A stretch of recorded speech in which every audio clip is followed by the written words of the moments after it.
kai visą simptomą apsikrovus, papasakosi, kas čia vyksta pas tave? Nu, čia daug reikalų vyksta. Šiaip žiauriai yra blogas dabar dalykas. Visų pirma, ačiū, kad mus žiūrit. Būtinai pasiekit, jeigu dar nesekat, palaikinkit, pakomentuokit ir padėkit mums taip augti. O aš dabar turiu tokią problemą, kad mes RRR visas siuntas supakuojam ir siunčiam Angarę. Tai yra Deima tai daro, užklijuoja lipdukus iš specialaus lipduko aparato. O eBay'aus, Allegro ir visas kitas siuntas mes čia darom rankiniu būdu, nes per kitas sistemas siunčiam ir tiesiog nepatogu viską daryti ten, bet kaip po senoviai klijuojam, spausdinam ant popieriaus ir klijuojam, tai man labai reikia nusipirkti artimiausių metų dar vieną siuntų etikečių aparatą. Vieną turim, labai patenkinti esam. Įsigijom jį iš Auto.pp. Ir jam yra mūsų nuolaidos kodas, jisai galioja Autospelą ir suteikia 10% nuolaidą, taip patys nusipirksim su savo nuolaidos kodu ir jeigu kažkam reikia drąsiai pirkti, tikrai labai geras dalykas, kažkur įdėsim, čia gal fotkę parodysim, kaip atrodo. Nu tai va, čia pas mus šiaip šį kartą mažai eBay'aus siuntų, viena Allegro, sudėtingiau būna, kai čia kokių 15, tai tada čia visur apsikraunam. Čia aš kaip ir žadėjau, mūsų sekėjam dovanoju kvapukus, tai iš tikrųjų jau nebedaug jų pas mus liko, bet galvoju dar kokių 10 galim padovanoti, tai jeigu norit, jeigu dar nelaimėjot, rašykit komentarę, kad norit kvapuko ir galbūt šį kartą jums pasiseks ir jūs laimėsit. Kas jau gavot, komentuokit, būkit sąžiningi, nes neatsirinksiu. Tai galvoju dar 10 tada išsiųsiu dovanų. Čia vieną tokią siuntą turiu mūsų turbūt pačiam pirmam palaikytojų sekėjų, jisai jau kiek mes esam socialiniuose tinkluose metų, tiek ir mus palaiko. Rimuk, tu jį puikiai žinai, jisai yra maestro. O, atsimim dar bendravom su per laivą, TikTok'e kažkada. TikTok'e mes susipažinom ir jisai, kaip pats sako, turi fetišą ant bloknotų ir tušinukų. Tai aš jam padariau dovanėlę, supakavau paskutinius savo bloknotus ir tušinukus ir išsiųsim, manau, maestro bus laimingas už gautą dėmesį.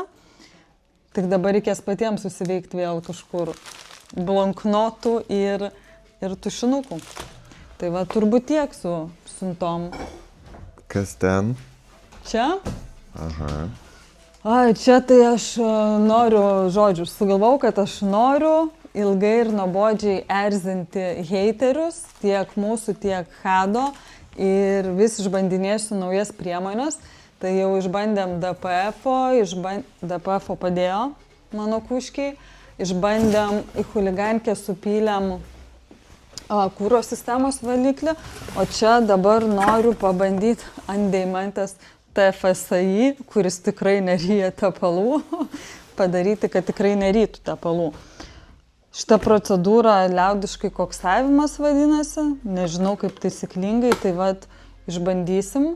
Vienas kolega savo automobilį yra pasidaręs, tai jam viskas suveikia. Esam keliem šiaip žmonėm rekomendavę ir ne ant TFSI, ant Volvo irgi padėjo. Vat bandysim, aišku, čia krūva visokių priemonių. Aš kol kas neįsivaizduoju, kas tai yra ir kaip tai veikia. Dar alyva prie viso komplekto, kad nepiltumėm kokio kastrolio.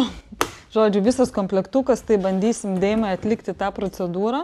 Reikia išsiaiškinti, kaip visą tai padaryti. Tai čia irgi alyva ir čia alyva.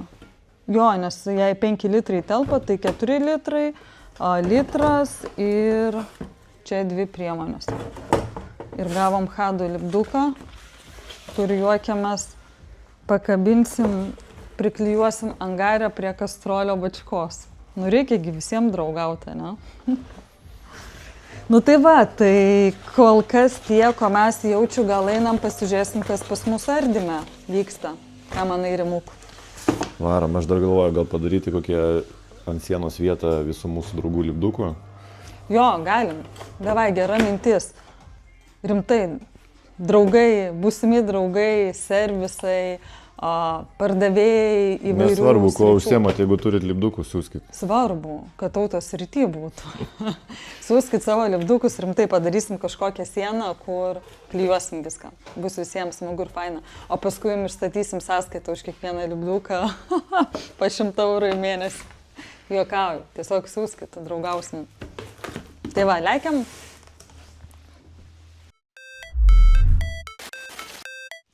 Nueinam, pažiūrėsim, kaip ten mūsų senutė Volvo laikosi. Ar ten jau kažkas priardyta. Mačiau, dalis dar keliamos nėra. Tai žiūrim, ką turim. Kur jinai? Čia yra įdomiau negu Volvo. Bet dėja, dar anksti. Dėja. Biški vėliau. Tai aš nesuprantu, ką čia tiek laiko ardė, jeigu nieko neišardė. Durys, bagažinė, žiūrėk.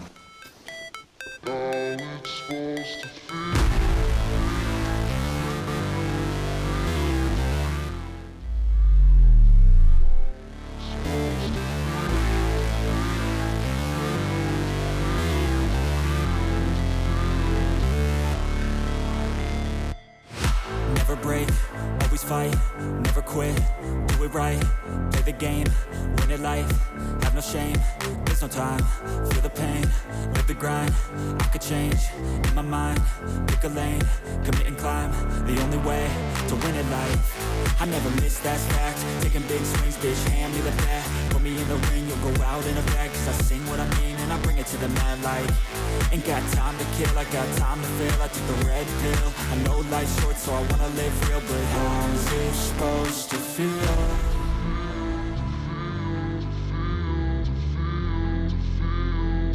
How's it supposed to feel?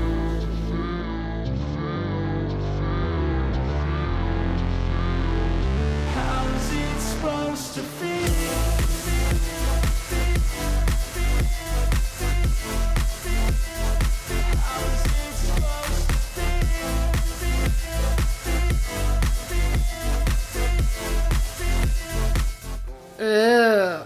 They wanna say my name, but they holding back. They wanna say they hate, but they know it's cap. I ain't play no games, I just do that's fact. And I don't feel no shame, it's a mood you lack. I go crazy, nah bitch I ain't lazy. Track after track, I work on the shit daily. Pass me the jack, right as fuel, got me hazy. About to unpack all these things I've been chasing. I've got visions in my head, like memories after death. To be a legend instead of something you can forget. I'm living up every breath, I'd rather lead than be led. I'll fill the seats as I spread with every word that I've said.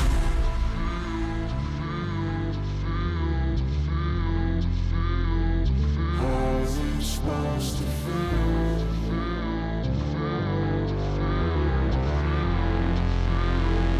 How's it supposed to feel?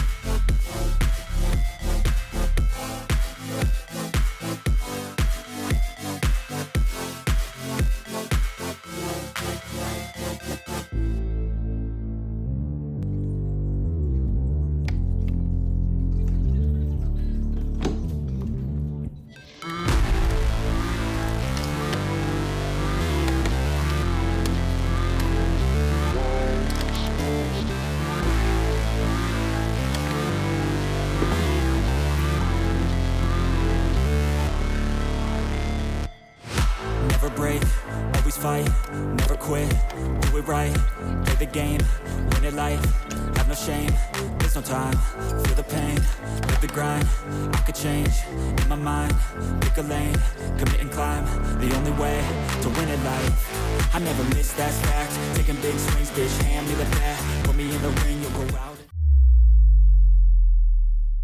Nu kaip tu manai, ką mes nuo jos parduosim? Variklį. Variklį, o dar variklį ir aš žinau, kad parduosim. Už kokius 700 eurų įmanoma jį parduoti.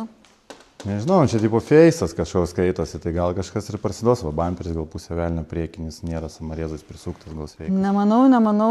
Nemanau. Valvystai, jeigu jums kažko reikia, tai skambinkit, čia jau tikrai simbolinės kainos.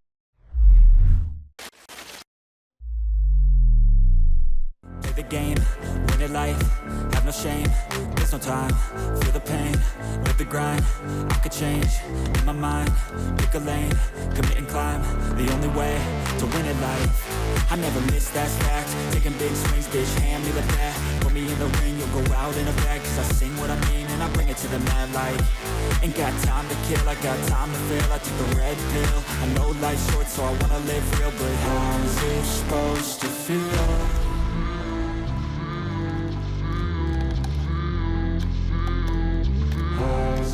Supposed to feel.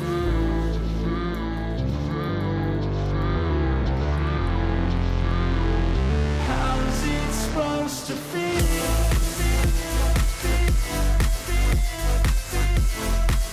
is it supposed to feel?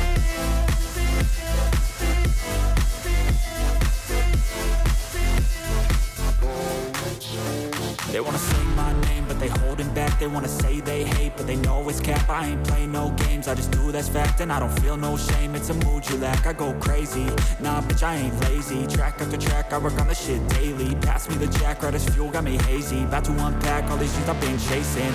I've got visions in my head, like memories after death. To be a legend instead of something you can forget. I'm living up every breath, I'd rather lead than be led. I'll fill the seats as I spread with every word that I've said.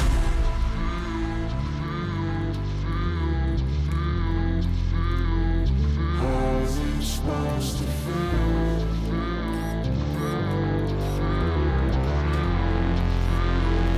How's it supposed to feel?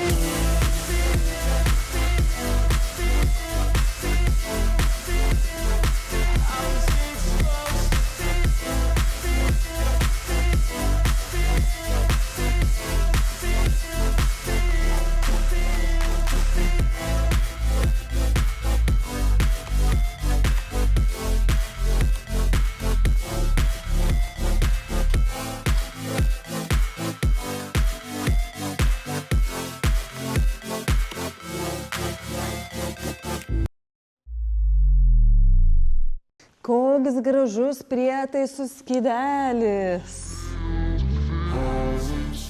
Nu ką žinau. Lemba, pasižiūrim, kiek kainuoja.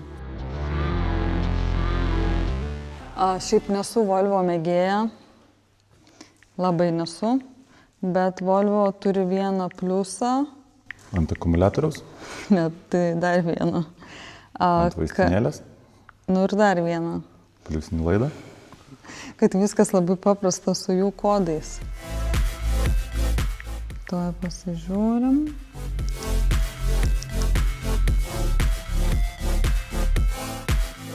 Šiam eurų? 26, pigiausias. O. Ne taip blogai, kaip aš tikėjausi. Va, gali parodyti. Pasižiūrim, ką čia dar turim. Tas va, kažkaip tais, dar iš Antano atsimenu, kad jeigu ten su kažkokiais valdymais ten ir taip toliau, kažkaip irgi, man atrodo, 8 eurų kainuodavo. Man atrodo, ne. O kiek pilnas kažkas parašė, spėjo apie variklį. Žinutę. Tuoj, biškį vėliau atsakysim. Taip. Čia bus visai ne kažką. Be defektų nuo 7 eurų. Tik fotkių neužkrauna dar. Na, patikrinti tą bloką iš smalsų. Šitą turėjom? Jo. Nu tai, ta prasme, čia ryte atskirai pardavinėsim, viską atskirai, čia nėra ką tikrinti. Ne, turėjom ne tą visą blokelį. Ai, tu apie šitą? Multimedija. Ne, multimedija tai ten nieko nekainuos. Nustatau, ryte bus kokių... Ne, rytės aš kodo nematau, jie reikia 100, kad kodą pamatyti. Nauja 8 eurų kainuoja. Ne, čia tau ne XT9.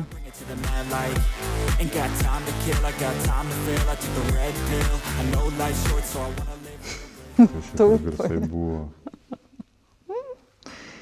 Taip, tai yra su visą su rankenėlėm, yra tik tai Lenkijoje 8-5 eurai. Nu, gal ir nieko, sorry. Gal čia tikrai jackpotas šitą mašiną, bet ryte, manau, nieko nekainuos. Taip, magėlis. Pasižiūrim, ką šitas magėlis. Žinai, kas man labai patinka su mūsų socialiniais tinklais? Kad su labai daug fainų žmonių susipažįstu ir po YouTube video, kur aš tenai keikiausi, kad nesuprantu BMW kodų, man vienas ardytojas prisiuntė daug video, kuriuose paaiškino, kaip suprasti BMW kodus ir papasakojo viską laivjakų. Tai ačiū labai ir žiauriai smagu, kad mūsų visa šita šurotinė rinka darosi tampa tokia draugiška. Bendruomenė jo ir tikrai dalinamės ir informaciją, patirtim, mašinom, viskuom. Tai man labai labai smagu. Anksčiau to tikrai nebuvo. Tikiuosi yra nors truputį ir mano nuopelnų tame. Reikia pamėginti vis tiek tą bendruomenę, čia tą kokį bendrą pasidaryti. Aš padarysiu, tik žiauriai neturiu laiko. Šitas daiktas nuo šiam 5 eurų prasideda. Nu tai dar ir nieko, šiam 5, 8. 8, 9, 9, nu jaučiu 100, jaučiu už kokį 9 mesimės, kad čia dar turim vairas, tai čia nieko gero. Nu, airbagą dar galim pasižiūrėti vairo. Va, kaip viskas paprasta, visur vienas kodas, nieko nesiparini. Nu, ne vienas būna, bet bent jau žinau, ką vesti.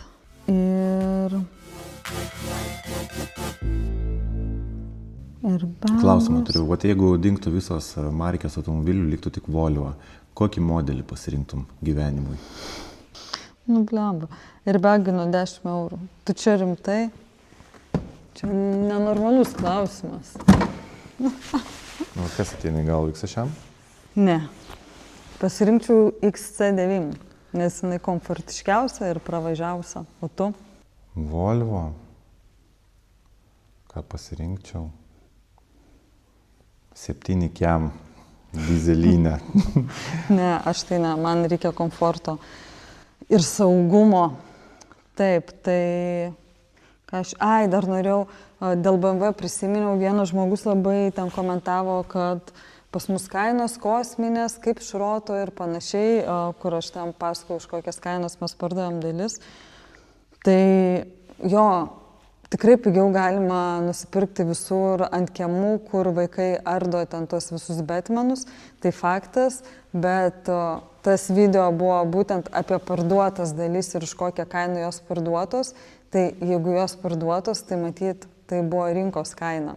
Tai toksai mano pastebėjimas, kad jeigu aš galiu parduoti, kaip jis ten tada jam nepatiko, kad airbagą pardavėm už 200 eurų, kas yra normali airbago kaina. Su vairu mes pardavinėjom 3,5, jeigu be vairo 200. Už tiek ir pardavėm, ten turbūt per savaitę. Jam tai pasirodė nenormalu, jisai ten pakomentavo, kad labai pigiai nusipirko. Tai faktas, kad galima ant kiemo rasti visko. Bet vienas niuansas, kai jūs perkat ant kiemo, tai kai jums reikės grąžinti ar kažkas netiks, tai jūs patys žinot, kur jūs būsit pasiusti. Kitas dalykas, mes stengiamės būti atsakingi, gyvenam atsakingoj, stengiamės, kad nebūtų atsakinga visuomenė, laikytis įstatymų, ardom turėdami visus leidimus, parduodam, duodami jums čekius ir sąskaitas ir mokam mokesčius, tai aš net nenoriu lygintis nei kainom, nei kažkuom kituom su tuo, kas parduoda papigiai, nes tai yra visiškai kitas, norėjau sakyti, verslas, bet ne, jie nedaro verslo, jie tiesiog užsiima nelegalia veikla. Tai trumpai tiek į tą temą. Ir pasižiūriu, ką čia žmogus kažkoks į WhatsAppą parašė dėl kažko. Nu, žiauriai įdomus žmogus. Rašo, jam reikia E5 bamperio ir be grotelių. Giedrius čia, matau, buvo atrašęs, kad bamperio neturim, o dėl kainos negali pasakyti, nes mes parduodam pilnus bamperius ir jis vis tiek klausia, kiek pilnas, kai mes jo neturim. Nublemba, tai jeigu mes pardavėm kažką šiam papiktintą, ne? Kažkokia be nuotaikos, žinau, nebaisu kažką pasakyti. Bet, jeigu mes pardavėm kažkada bamperį, tos pačios mašinos, tai nereiškia, kad mes už tą pačią kainą parduosim kitos. Šiaip žinau, kodėl tu pykta. Kodėl? Nes biški. Šalia stovi kai kas įdomesnė. Tipo, supykdo. Charakterį tikrai parodo. Aha. Tai žodžiu, labai keisti klausimai, už kiek dažnai žmonės klausia, o kokia kaina, kaip parduota. Gerai, jeigu tai dar yra dalis pagal kodą, tai viskas aišku. Bet kai tai yra bamperis, kuris gali būti įvairios komplektacijos, įvairios būklės. Hebra. Kartais aš jaučiuosi tiesiog infocentru. Bet geriausia yra, kai žmonės patys ardo kieme, pavyzdžiui, Q7. Ir paskambina, paklaus, kiek dalis kainuoja, kad žinotų, už ką pardavinėti. Taip. Ir tas žmogus, apie kurį mes kalbam, tikrai žino, aš jam nusiųsiu nuorodą, kad jisai pažiūrėtų šitą video. Tai taip, žinok, kai tu mums skambini klausinėti, ar mes turim dalių, tai žinok, mes žinom, kad tau kainų reikia, o ne dalių. Dėl to kainą sakom 8% pigesnės. Ir žinok, mes ant tavęs nepykstam, bet tiesiog, nereikia jau taip slėptis. Ką, chebryte, dėkui, kad su mumis esat, kad mus stebit. Jeigu dar nesekat, būtinai pasekit, palaikinkit šitą video, būtinai pakomentuokit ir padėkit mums taip augti. O mes dabar einam prie aplinkosauginės dalies su Oksana Sidorova, o aš jums tariu iki pasimatymo. Toliau mūsų klausimai. Kokios tendencijos ES mastu, ar yra kokie pokyčiai, kurie artimiausių metų gali padaryti įtaką Lietuvos ardytojams? Sakyčiau, pokyčiai taip, jie vis tiek laikui einant, jie vis dažnėja ir atsiranda vis naujos kokios nors sistemos arba nauji reikalavimai. Tai šiai dienai yra, ką svarbu pažymėti, atliekų tvarkymo taisyklės yra šiai dienai naujo projekto derinimo procese. Naujos redakcijos dar nėra, bet tuose taisyklėse atsiras labai platus baterijų ir akumuliatorių sąrašas. Dar platesnis negu šiai dienai yra esamose taisyklėse. Tai dėl to, ką gali paliesti šrotus, kaip tai gali įtakoti, tai reiškia, kad jeigu mes demontuojam, turim vėlgi pasitikrinti, prasičekinti, ką mes demontuojam. Ar aš demontuoju senos kartos automobilius? Tai vadinasi, mano automobilio sudedamosios dalis bus kažkada labai seniai pagamintos, ten 10-15 metų senumo. Suprantama, kad šiai dienai tikėtina naujesni automobiliai jau su tom pačiom ten baterijom, akumuliatoriais tikrai negaminami, jau yra naujos kartos elektra varomi automobiliai, dar kažkokie hibridiniai ir panašiai, kur pačių baterijų rūšis labai išsiplečia. Ir dėl to, kadangi rinka mums traktuoja naujas madas ir tendencijas, mes atliekų tvarkytojai patampam priklausomi nuo gamintojų. Tai reiškia, jeigu į pasaulį ateina naujos kartos transporto priemonės, tai gali būti ir žemės ūkio technika, tai gali būti ir paspirtukai, dviratukai, nes juose jau yra įmontuoti baterijos akumuliatoriai. Vadinasi, mes esam ir turim integruotis į tą pokytį ir čia nusimatyti. Nes kas čia yra labai svarbu? Įsivertinti, koks mano yra verslo specifika, į ką aš esu orientuotas, į kokių transporto priemonių tvarkymą. Ar tai eina tik ant tai lengvosios transporto priemonės, ar sunkiosios ir kokių metų. Kas juose gali susidaryti kažko naujo, ko aš neturiu. Ir atsižvelgus į tą pasikeitusią įstatyminę bazę, kuri čia jau greitų metų kelių mėnesių laikotarpėje pasikeis, įsivertinti. Mano patarimas būtų toksai: pasiimti savo leidimą ir pasižiūrėti susidarančių atliekų sąrašą. Jeigu ten bus naujų baterijų ir akumuliatorių atliekų kodai, kurių man tikėtina ir aš žinosiu, kad potencialiai tai gali būti naujose transporto priemonėse jau tas, kas yra naujai, aš turėsiu koreguoti tada savo leidimą ir įtraukti tuos naujus kodus. Tai aš turiu irgi nusimatyti žingsnių į priekį. Šiai dienai aš galiu tik mąstyti, įvertinti rinką, kas šiai dienai figūruoja, į ką aš esu orientuotas ir kaip ar čia mane palies, ar nepalies ir įsivertinti. Tai va, tarp valstybinių atliekų pokytis yra pačiam pike pokyčio ir baterijų akumuliatorių naujas spektras, naujas sąrašas, kas gali įtakoti beje ir pavojingų atliekų licenzijų koregavimą. Labai svarbu pažymėti, licenzijavimo taisyklės turi atsinaujinti, nes turi atsirasti nauji technologiniai srautai arba pasipildyti tais naujais kodais. Tada tikėtina reikės koreguoti pavojingų atliekų licenzijas. Ir GPAISO papildymas, atnaujinimas tų atliekų ATVR, tai yra atliekų tvarkytojų valstybės registro duomenimis. Tai aš teisingai suprantu, kad greičiausiai dar šiais metais aš skambinsiu jūsų įmonėje. Tikėtina. Ir sakysiu, man vėl reikia keisti leidimą. O aš jau keičiau 4 kartus per 5 metus. Taip. Bus 5. Jo, iš tikrųjų tai galima žiūrėti, kaip ir neigiamas aspektas. Vėl pinigai, vėl čia keičiu, lyg tai jis yra neterminuotas, bet reikia žinoti, kad mūsų pasaulio tendencijos yra be galo greitai besikeičiančios. Mes turim suprasti tai ir atsižvelgti į tai, kaip galbūt ir į pliusą. Nes kai koreguoju aš leidimą, galbūt aš norėsiu įtraukti paspirtukus, galbūt aš norėsiu įtraukti kitas dviratės, triratės, tas motorinės transporto priemonės, kurias man irgi būtų apsimokėtų tvarkyti įrenginyje. Aš galėčiau traukti kitas tiesiog transporto priemonės ir tuo pačiu koreguojant iš pareigos, išlošti ir iš pliuso dėl to, kad rinka keičiasi, joje atsiranda daugiau visokių ne tik automobilių, bet ir kitų transporto priemonių, kuriuose jau yra įmontuoti, integruoti baterijos akumuliatoriai. Tai va čia iš tikrųjų palėtė gerą kitą klausimą. Ar visom transporto priemonėm visų ardymui reikalingi leidimai? Ar galbūt galiu ten, nežinau, kokį motorolerį, dar kažką panašaus išardyti tiesiog be leidimo?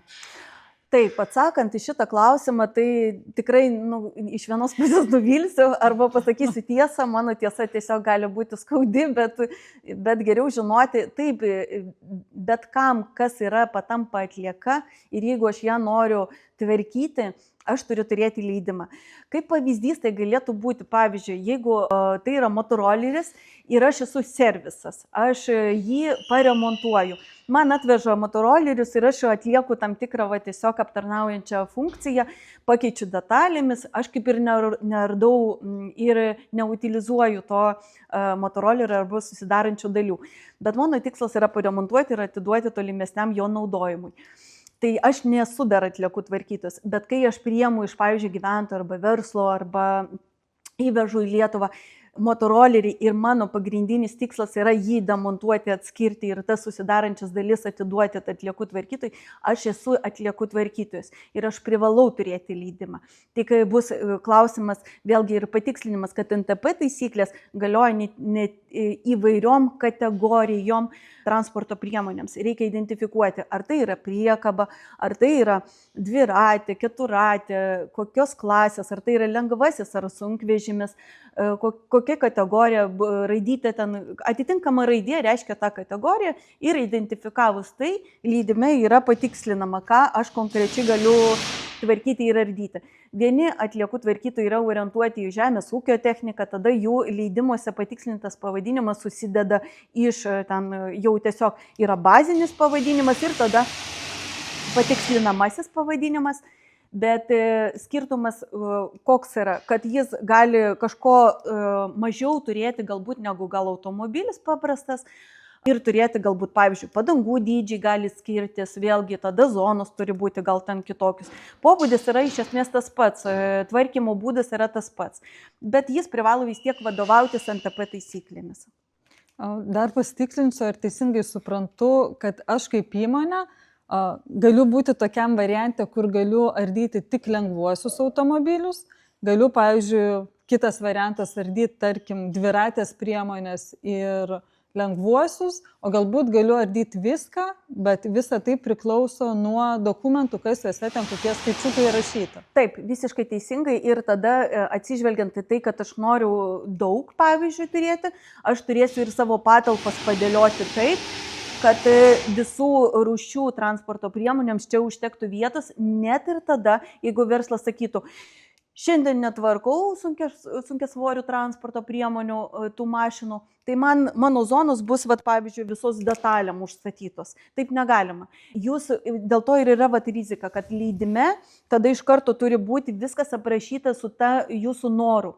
Aš noriu, kad pas mane būtų visko. Tai vadinasi, aš savo ir patalpas turiu paaukoti tą kampą, pavyzdžiui, sunkiasvoriams transporto priemonėms. Ir jeigu net ir rinka pasikeitė ir jų tiesiog nėra, aš negaliu tos vietos paimti ir užimti.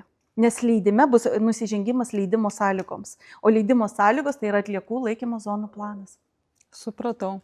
O kokių gal esi girdėjus, susidūrus įdomiausių sričių, kur reikia atliekų tvarkymo dokumentų?